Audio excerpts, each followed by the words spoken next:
যারা ঈমানদার মুমিন বান্দা যারা রয়েছে তাদের উপর আল্লাহ পাক রব্বুল আলামিন দৈনিক 5 ওয়াক্ত নামাজ পড়া ফরজ করে দিয়েছেন। আল্লাহ বলে তোমরা নামাজ কায়েম করো, যাকাত দাও, আর আমার যে বান্দারা রুকু করে, আমার যে বান্দারা রুকু করে রে, ওই রুকুকারীদের সাথে তোমরা রুকু করো, ওই রুকুকারীদের সাথে তোমরা রুকু আদায় করো। জবান খুলে বলতে হবে সুবহানাল্লাহ। এই নামাজের এত ফজিলত রয়েছে, এই নামাজের এত মর্তবা রয়েছে। আল্লাহর প্রিয় নবী রাসূল আরবি সাল্লাল্লাহু আলাইহি ওয়াসাল্লাম হাদিস পাকের মধ্যে বর্ণনা করে গো আল্লাহ রাব্বুল আলামিন বলেন, আমার নবীকে জানায়া দিলেন, আমার প্রিয় নবী রাসূল আরবি সাল্লাল্লাহু আলাইহি ওয়াসাল্লাম হাদিসে পাকের মধ্যে প্রত্যেকটা ঈমানদার মুমিন নর নারী, ঈমানদার মুমিন বান্দা বান্দীদেরকে আমার আল্লাহর নবী রাসূল আরবি জানায়া দে, এই আমার উম্মতেরা রে, তোমরা আল্লাহর ইবাদত করো, 5 ওয়াক্ত নামাজ আদায় করো, রমজান মাসে রোজা রাখো, এবং আল্লাহর ঘর কানায়ে কাবা বাইতুল্লাহ শরীফের হজ আদায় করো, এবং তোমাদের উপর যাদের উপর যাকাত ফরজ হয়েছে তোমাদের সম্পদের তোমাদের মালের যাকাত প্রদান করো, তাহলেই তোমরা আল্লাহ পাকের তোমাদের রবের তোমাদের প্রতিপালকের জান্নাতের ভিতরে প্রবেশ করবে। জবান খুলে হইতেই সুবহানাল্লাহ। দেখেন আল্লাহ রাব্বুল আলামিন আল্লাহর হাবিবের মাধ্যমে আল্লাহ জানায় দিল, আমার প্রিয় হাবিব নূরের নবী মায়ার নবীজি হাদিস পাকের মধ্যে বলেন, আল্লাহর হাবিব জানায় দেয়, হে আমার উম্মত, 1 নম্বরে তোমরা আল্লাহর ইবাদত করবে, 2 নম্বরে 5 ওয়াক্ত নামাজ যথাযথ সময়ে আদায় করবে, 3 নম্বরে আল্লাহর কানায়ে কাবা বাইতুল্লাহ শরীফের হজ আদায় করবে, 4 নম্বরে আল্লাহর নবী জানায় দে, আর তোমরা তোমাদের মালের সম্পদের যাকাত দিবে, আর 5 নম্বরে হচ্ছে যে রমজান মাস 12টি মাসের মধ্যে একটা মাস হচ্ছে রমজানুল মুবারক, ওই রমজান মাসের রোজা হচ্ছে ফরজ, ওই রমজান মাসের রোজা যারা আদায় করবে, যারা এই 5টা কাজ যথাযথভাবে আদায় করতে পারবে, তাহলেই তারা আল্লাহ রাব্বুল আলামিনের জান্নাতে প্রবেশ করবে। জবান খুলে বলুন সুবহানাল্লাহ। তাহলে আল্লাহর নবীর জবান মুবারকের হাদিস থেকে আমরা বুঝতে পারলাম, আল্লাহর ইবাদত যারা করবে তারা আল্লাহর জান্নাতে যাবে, 5 ওয়াক্ত নামাজ যারা পড়বে তারা আল্লাহর জান্নাতে যাবে, রমজানুল মুবারকের রোজা যারা রাখবে তারা আল্লাহর জান্নাতে প্রবেশ করবে, বাইতুল্লাহ শরীফের হজ যারা আদায় করবে তারা আল্লাহর জান্নাতে প্রবেশ করবে, আর যাদের টাকা পয়সা রয়েছে, ধন সম্পত্তি রয়েছে, যাদের উপর যাকাত দেওয়া ফরজ, ওই ফরজ যাকাত যারা আদায় করবে তারা আল্লাহর জান্নাতে প্রবেশ করবে। এই নামাজের এত ফজিলত রয়েছে, এত বারাকাত রয়েছে।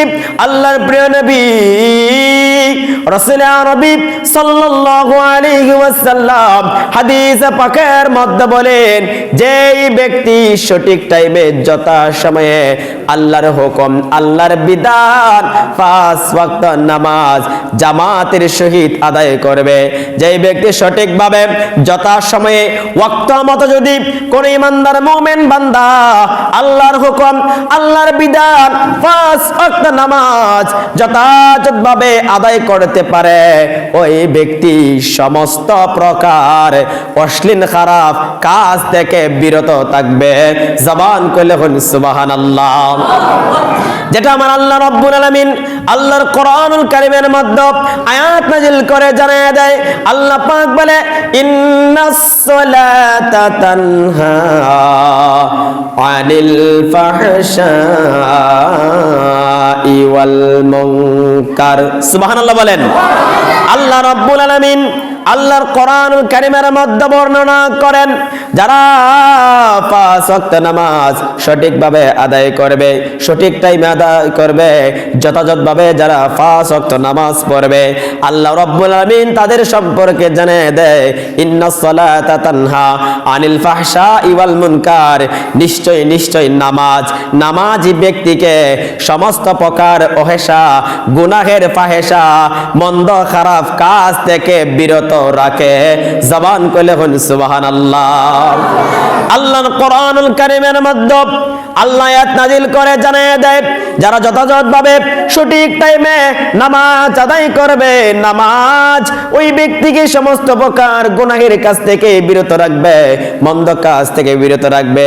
কিন্তু বর্তমান জামানায় দেখা যায়, বর্তমান সমাজে দেখা যায়, অনেক নামাজি ব্যক্তি আছে ক্ষেতের লাইল কাটে, অনেক নামাজি ব্যক্তি আছে সুদ খায়, অনেক নামাজি ব্যক্তি আছে ঘুষ খায়, অনেক নামাজি ব্যক্তি আছে অনেক খারাপ অশ্লীল ফাহেশা গুনাহের কাজের সাথে বিরত। কথা বলেন ঠিক কিনা? আছে না নাই? নামাজ পড়ে ক্ষেতের লাইল কাটে, নামাজ পড়ে গীবত করে, নামাজ পড়ে চুগলখুরি করে, নামাজ পড়ে সুদ খায়, নামাজ পড়ে ঘুষ খায়। কিন্তু আল্লাহ বলেন নামাজি ব্যক্তিকে সমস্ত প্রকার গুনাহের কাছ থেকে বিরত রাখবে। তাহলে এই থেকে বোঝা যায় যে ব্যক্তি নামাজ পড়ে সুদ খায়, নামাজ পড়ে ঘুষ খায়, নামাজ পড়ে মিথ্যা কথা বলে, নামাজ পড়ে ক্ষেতের লাইল কাটে, গীবত করে, সমস্ত প্রকার গুনাহের কাজ করে, গুনাহ ছাড়তে পারে না, তাহলে বোঝা যায় ওই ব্যক্তির নামাজের মধ্যে সমস্যা আছে। আছে না নাই? নামাজ আল্লাহর কোরআন সাক্ষী। আল্লাহ বলে নামাজ পড়লে নামাজি ব্যক্তি কখনো গুনাহের কাজ করতে পারে না, নামাজ পড়লে কখনো ওই ব্যক্তি অশ্লীল খারাপ কাজ করতে পারবে না, কারণ নামাজ ওই ব্যক্তিকে বিরত রাখবে। কিন্তু নামাজের মতন নামাজ পড়তে হবে, নামাজের মতন যদি নামাজ আপনি পড়তে পারেন, তাহলে ওই নামাজ আপনাকে সমস্ত প্রকার গুনাহের কাজ থেকে বিরত রাখবে। আর যদি লেবাস শুধু লাগাইলেন, নামাজ আসলেন, শুধু লোক দেখানো নামাজ পড়লেন, লোক দেখানো ইবাদত করলেন, ওই ইবাদতে কোনো কাজ হবে না। ওই ইবাদত করবেন গোটা জিন্দেগি ভর, যদি নামাজ পড়েন ওই নামাজে আপনার কোনো লাভ হবে না। আল্লাহর প্রিয় নবীর দরবারে এক সাহাবী এসে আরজ করলো, ইয়া রাসূলুল্লাহ, ইয়া হাবিবাল্লাহ, নবী গো, আমার দ্বারা গুনাহ সংগঠিত হয়ে যাচ্ছে, আমার দ্বারা নবী গো পাপ কাজ সংগঠিত হয়ে যাচ্ছে। নবী গো, ও মায়ার নবীজি, ওই গুনাহ থেকে আমি কিভাবে বিরত থাকবো, ওই গুনাহ থেকে আমি কিভাবে মুক্ত হব? আল্লাহর হাবিব জানায়া দেয়, সাহাবী রে, ও সাহাবী, আজকের পর থেকে তুমি আল্লাহর হুকুম নামাজ আরম্ভ করে দাও, নামাজ শুরু করে দাও, দেখবা ওই নামাজ তোমাকে গুনাহের কাজ থেকে বিরত রাখবে। ওই সাহাবী আল্লাহর প্রিয় নবীর কথা মতো নামাজ আরম্ভ করে দিল, নামাজ পড়তেছে কিন্তু গুনাহ ছাড়তে পারে না, আবার গুনাহের কাজে লেগে যায়, গুনাহটা করে ফেলে। সাহাবী বলে, ইয়া রাসূলুল্লাহ, ইয়া হাবিবাল্লাহ, নবী গো, নামাজ পড়তেছি এরপরও গুনাহ ছাড়তে পারতেছি না। আল্লাহর নবী বলে, সাহাবী রে, তুমি তোমার দিলটা দিয়া, অন্তরে দিয়া আল্লাহর সন্তুষ্টির জন্য নামাজ আদায় করো, দেখবা ওই নামাজ তোমাকে গুনাহ থেকে বিরত রাখবে। এবার ওই সাহাবী আল্লাহর সন্তুষ্টি অর্জনের জন্য যখন যথাযথভাবে সে নামাজ আরম্ভ করে দিল, একদিন দেখা যায় ওই ব্যক্তি তওবা করে সমস্ত গুনাহ থেকে বিরত হয়ে গেল। তাহলে নামাজ, এভাবে নামাজ আদায় করতে হবে। নামাজের মতন যদি নামাজ আপনি পড়েন, তাহলে দেখবেন একটা গুনাহের কাজ করতে হলেও আপনার অন্তরে বাধা সৃষ্টি হবে, আল্লাহর ভয় জাগ্রত হবে। তো নামাজের মতন নামাজটা পড়তে হবে।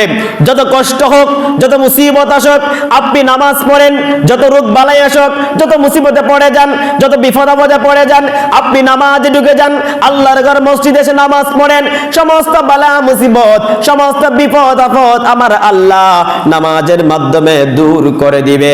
শুনুন শুনুন, নুজহাতুল মাজালিস নামক কিতাবের মধ্যে একটা ওয়াকিয়া রয়েছে।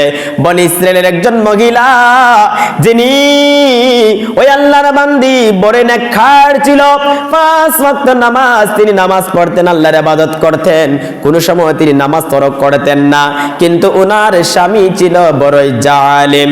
ওই মহিলা নামাজ পড়ে, নামাজ পড়ার কারণে তার স্বামী তাকে অনেক আঘাত করে, মারামারি করে, জ্বালা যন্ত্রণা করে, নামাজ পড়তে নিষেধ করে। এত জ্বালা যন্ত্রণার পরেও ওই মহিলা আল্লাহর হুকুম, আল্লাহর ইবাদত ছাড়ে না, নামাজ তরক করে না। স্বামী এমনই ভাবে আঘাত করে, এত মারামারি করার পরেও, এত জ্বালা যন্ত্রণা দেওয়ার পরেও ওই মহিলা আল্লাহর হুকুম ছাড়তে চায় না, শুধু নামাজ আদায় করে, নামাজ আদায় করে, নামাজ পড়ে। কোনোভাবেই যখন ওই জালিম স্বামী তার স্ত্রীকে নামাজ পড়া থেকে বিরত রাখতে পারে না, সে ষড়যন্ত্র করলো, মনে মনে একটা কল্পনা করলো, যে কোনো ভাবে আমার স্ত্রীকে নামাজ পড়া থেকে বিরত রাখতে হবে। একবার ওই জালিম স্বামী, ওই নিষ্ঠুর বেঈমান ওই মহিলার হাতে, তার স্ত্রীর হাতে একটা জিনিস দিয়ে বলল, রে বিবি, এই জিনিসটা তোমার কাছে দিয়ে দিলাম, তুই ভালো করে সংরক্ষণ করে রেখে দাও, আমার যখন চাইবো, আমি যখন আবার ওই জিনিসটা পেয়ে যাই। এবার ওই মহিলার হাতে দিয়ে দিল। ওনার স্ত্রী সযত্নে ওই জিনিসটাকে ঘরের ভিতরে সংরক্ষণে রেখে দিলেন, হেফাজতে রেখে দিলেন। আর দূর থেকে ওই বেঈমান জালিম অত্যাচারী স্বামী সব কিছু দেখলো, কোথায় রাখলো। স্ত্রী যখন চলে যায়, সে ওই জিনিসটা হাতে করে নিয়ে নদীতে ফালাইয়া দিল, ওনার স্ত্রীকে সমস্যায় পালানোর জন্য, যেন কোনোভাবে তার স্ত্রীকে নামাজ থেকে বিরত রাখতে পারে।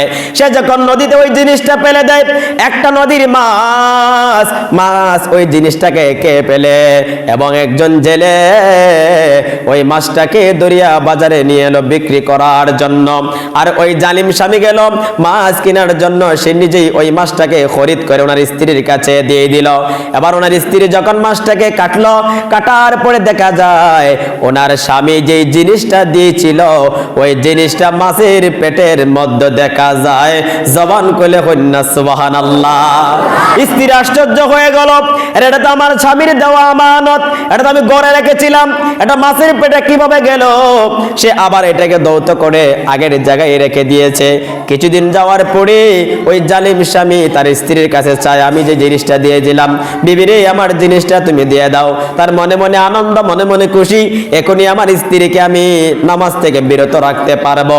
সে মনে মনে কল্পনা করলো। কিন্তু আল্লাহর প্রিয় বান্দা যারা হয়ে যায়, আল্লাহর কাছে মকবুলিয়ত যারা পেয়ে যায়, তাদেরকে কোনো জালিম বেঈমান কখনো কখনো অপমানিত, লাঞ্ছিত করতে পারে না। কথা বলেন ঠিক কিনা? এবার ওই স্বামী ডাক দিয়া বলে, বিবি রে, আমার বিবি, আমি তোমার কাছে যেই জিনিসটা দিয়েছিলাম, ওই জিনিসটা আমাকে দিয়ে দাও। এবার স্ত্রী ওই জিনিসটা এনে গো ওনার স্বামীর হাতের মধ্য দিয়ে দিল। স্বামী আশ্চর্য হয়ে গেল, নিশ্চয়ই রে আমার স্ত্রী কোনো জাদু জানে, জাদু না জানলে এরকম কাজ তো করার মতো না, এটা আমি নদীতে ফেলে দিয়েছিলাম, এটা আবার আমার স্ত্রীর কাছে কিভাবে চলে আসলো? এরপর ওই জালিম অত্যাচারী স্বামী বুঝতে পারলো না, তার ভিতরে ঈমান আসলো না। এক পর্যায়ে সে রাগান্বিত হইয়া তার স্ত্রীকে এমন ভাবে আঘাত করতে লাগলো, মারতে মারতে ওই মহিলার সারাটা শরীর পেটে পেটে রক্ত বের হয়ে যায়, সারাটা শরীর রক্তে লাল হয়ে যায়। এরপরও ওনার স্ত্রী বলে, স্বামী রে, আমাকে যতই আঘাত করো না কেন, আমাকে যতই মারো না কেন গো, আমি আল্লাহর হুকুম নামাজ ছাড়তে পারবো না, আমি নামাজ ত্যাগ করতে পারবো না, আমার জীবন চলে যাইতে পারে রে। এরপরে স্বামী, তোমার এই কথা আমি মানতে পারবো না। এর কিছুক্ষণ পর ওই বেঈমান জালিম অত্যাচারী স্বামী আগুনের চুলার মধ্যে বড় একটা লোহারি বসাইয়া গরম তেল এটার মধ্যে ঢেলে দিয়া দাও দাও করে আগুন দিল। যে তেলগুলি এমনই ভাবে গরম হয়ে গেল, যদি কোনো জিনিস ছেড়ে দেওয়া হয় সঙ্গে সঙ্গে ওই জিনিসটা পুড়ে ছাই হয়ে যাবে। এবার ওই লোহারির গরম তৈলের মধ্যে ওই জালিম অত্যাচারী স্বামী ডাক দিয়া বলে, বিবি রে, ও বিবি, এই মুহূর্তে যদি তুমি আল্লাহর হুকুম না ছাড়ো, নামাজ যদি তরক না করো রে, তাহলে ওই গরম তৈলের মধ্যে তোমাকে ফেলে দিব, আর ওই তৈলের মধ্যে পড়ে রে তুমি ছাই হয়ে যাবে, তুমি মরিয়া যাবে। ওনার স্ত্রী ডাক দিয়া বলে, স্বামী রে, তুমি একটা পরীক্ষা করেছো, ওই পরীক্ষায় আমি পাশ করে ফেলেছি। আমি জানি আল্লাহর সন্তুষ্টি অর্জনের জন্য নামাজ আদায় করি, আল্লাহকে পাওয়ার জন্য আমি নামাজ আদায় করি। তুমি আমাকে ওই তৈলের মধ্যে ফেলে দাও, বাঁচানোর মালিক হচ্ছে আল্লাহ, তুমি আমাকে কিছুই করতে পারবে না। এবার ওই জালিম অত্যাচারী স্বামী রাগান্বিত হইয়া ওনার স্ত্রীর হাত বেঁধে পা বেঁধে বেঁধে ওই তৈলের মধ্যে যখন ফেলে দেয়, ওই মহিলা আল্লাহর কাছে ফরিয়াদ করে দোয়া করে, আল্লাহ তুমি জানো একমাত্র তোমার সন্তুষ্টি অর্জনের জন্য আল্লাহ আমি নামাজ পড়েছি, আল্লাহ গো তোমাকে পাওয়ার জন্য আমি নামাজ আদায় করেছি, কিন্তু আমার স্বামী এখনই আমাকে গরম তেলের মধ্যে ফেলে দেয়, এই তেলের মধ্যে পড়িয়া যদি আমি মরিয়া যাই আল্লাহ, তাহলে আমার স্বামী জয় হয়ে যাবে, আমি পরাজয় হয়ে যাব। তুমি যে সত্য আল্লাহ এখন এই মুহূর্তেই দেখাতে হবে। এবার ওই নিষ্ঠুর স্বামী যখন লরির গরম তেলের মধ্যে ওই মহিলাকে ছেড়ে দেওয়ার পরে তার স্বামী তাকায়া দেখে রে, ওই লরির গরম তেলের ভিতরে সুন্দর করে ওনার স্ত্রী বসে বসে আল্লাহর জিকির আদায় করে। যেখানে তো গরম তেল সবকিছু পুড়ে ছাই হয়ে যাওয়ার কথা, কিন্তু ওই বনি ইসরায়েলের ওই মহিলা ওই গরম তেলের মধ্যে বসে বসে আল্লাহ আল্লাহ জিকির করে। বলুন তো ওই তেলের মধ্যে পড়ার পরেও বাঁচিয়েছেন কে? আওয়াজ দিয়ে এখন বাঁচাইল কে? তাহলে বোঝা যায় নামাজ যারা পড়ে, এই ঘটনা থেকে আপনি আমার শিক্ষণীয় বিষয়টা হলো নামাজ যারা পড়বে, আল্লাহর বিধান যারা হুকুম আহকাম যারা পালন করবে, যতই মুসিবত আসুক না কেন ওই মুসিবত দূর করে দিব কে? আওয়াজ দিয়া বলেন, মুসিবত দূর করে দিব কে? এখন নামাজ পড়া দরকার আছে না নাই? আওয়াজ দিয়ে নামাজ পড়া দরকার আছে না নাই? এই নামাজ পড়া হচ্ছে আপনি আমার উপর ফরজ। কেন কেন আপনি নামাজ পড়বেন? আল্লাহর প্রিয় নবীর সাহাবী হযরত আবু যার গিফারি রাদিয়াল্লাহু তাআলা আনহু বর্ণনা করে গো, আবু যার বলেন, আল্লাহর প্রিয় হাবিব মুহাম্মদ রাসূলুল্লাহ সাল্লাল্লাহু আলাইহি ওয়াসাল্লাম একদিন প্রচন্ড শীতের দিন, ওই শীতের রাতে আল্লাহর নবী ওনার হুজরা শরীফ থেকে বের হলেন। আমিও নবীজির পিছনে পিছনে সঙ্গী হয়ে চলতে আরম্ভ করে দিলাম। এমনই ভাবে প্রচন্ড জ্বর আরম্ভ হয়ে গেল, গাছের পাতাগুলি ও জোরে জোরে পড়তেছে। কিছুক্ষণ যাওয়ার পরে আল্লাহর নবী আমি তাকায় দেখি একটা গাছের ডাল ধরলেন। গাছের ডাল ধরে আল্লাহর নবী ডাক দিয়া বলে, ইয়া আবু যার। আমি বললাম, লাব্বাইক ইয়া রাসূলুল্লাহ, আপনার গোলাম আপনার সামনে উপস্থিত। আল্লাহর হাবিব বলে, আবু যার, এনে আবু যার দেখো দেখো এই প্রচন্ড ঝড়ের ভিতরে যেইভাবে রে গাছের পাতাগুলি জড়িয়া জমিনে পড়ে যাইতেছে, আল্লাহর কোন বান্দা আল্লাহর কোন বান্দি যদি কোন মুমিন মুসলমান যদি রে আল্লাহর সন্তুষ্টির জন্য 5 ওয়াক্ত নামাজ আদায় করবে রে, ওই নামাজ পড়ার কারণে যেইভাবে ঝড়ের বাতাসে গাছের পাতা জড়ি জড়ি জমিনে পড়িয়া যায়, আরে আবু যার নামাজ পড়ার কারণে ওই মুমিন বান্দার গুনাহ গাছের পাতার মতন জড়িয়া পইরা যায়। আরে আবু যর, নামাজ যারা আদায় করবে গাছের পাতার মতন গুনাহগুলো জড়িয়ে পড়ে যাবে। তাহলে এই আবু যর রাদিয়াল্লাহু তাআলা নূর হাদিস বর্ণনা থেকে, আল্লাহর প্রিয় হাবিবের এই ঘটনা থেকে বোঝা যায়, যারা নামাজ আদায় করবে ওই ব্যক্তির গুনাহ সমূহ জড়িয়ে যাইবে। কথা বলেন ঠিক কিনা?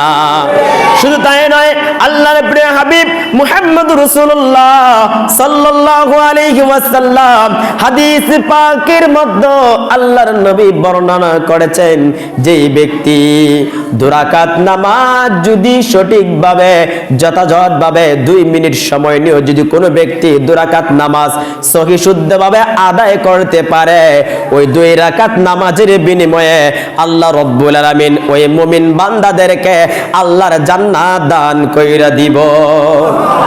আর আস্তে করে সুবহানাল্লাহ। আপনি নামাজ পড়বেন, জান্নাত পেয়ে যাবেন। আল্লাহ রাব্বুল আলামিন যখন জিবরিল আমিন আলাইহিস সালামকে বানাইলেন, সুন্দর আকৃতি দিয়ে যখন আল্লাহ জিবরিল আলাইহিস সালামকে বানাইলেন, জিবরিল বলল, ওগো আল্লাহ, আমি জানতে চাই আমার চাইতে কি সুন্দর করে আর কোনো জিনিস সৃষ্টি করা হয়েছে? আল্লাহ বলেন, আরে না জিবরাইল, আমি আল্লাহ তোমার চাইতে আর কোনো জিনিস সুন্দর করে সৃষ্টি করি নাই। জিবরিল খুশি হয়ে গেল। শুকরিয়া আদায় করার জন্য হযরতে জিবরিল আলাইহিস সালাম তিনি 2 রাকাত নামাজ আদায় করেছেন। আর ওই 2 রাকাত নামাজের ভিতরে জিবরাইল আলাইহিস সালাম 40,000 বছর দাঁড়িয়েছিলেন।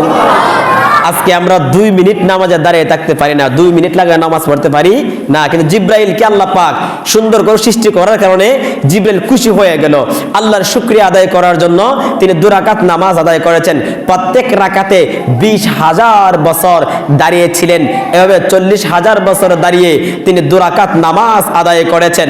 আল্লাহর ফেরেশতা জিবরিল আলাইহিস সালাম 40,000 বছর দাঁড়িয়ে 2 রাকাত নামাজ আদায় করেছেন। আল্লাহ খুশি হয়ে জিবরাইলকে জানায় দেয়, জিবরাইল রে, আমি আল্লাহ তোমার ইবাদতে, তোমার এই শুকরিয়া আদায়ার্থে আমি আল্লাহ তোমার প্রতি সন্তুষ্ট হয়ে গেলাম, খুশি হয়ে গেলাম। তবে রে জিবরাইল, শুনো শুনো, তুমি যে 2 রাকাত নামাজ 40,000 বছর পর্যন্ত দাঁড়িয়ে আমি আল্লাহর শুকরিয়া আদায় করার জন্য 2 রাকাত নামাজ আদায় করেছো, ওরে জিবরাইল, আখিরি জামানায় আমার একজন পয়গম্বর আসবে, ওই নবীর উম্মতেরা অল্প হায়াত পাবে। এই অল্প হায়াতের ভিতরে কিছু সময় ঘুমের মধ্যে চলে যাবে, আর কিছু সময় রুজি রোজগারে চলে যাবে। অল্প কিছু সময় পাবে, ওই অল্প কিছু সময়ের ভিতরে আবার কিছু সময় গুনাহের মধ্যে ঢুকে যাবে। ওরে জিবরাইল, ওই নবীর উম্মতেরা যদি রে আমি আল্লাহর সন্তুষ্টি অর্জনের জন্য 2 রাকাত নামাজ যথাযথভাবে আদায় করতে পারে, তাহলে তুমি জিবরাইলের নামাজের চাইতো ওই নবীর উম্মতের নামাজ আমি আল্লাহর কাছে শ্রেষ্ঠ হইয়া যাবে। জিবরাইল আশ্চর্য হয়ে গেল। জিবরাইল বলে, ইয়া আল্লাহ,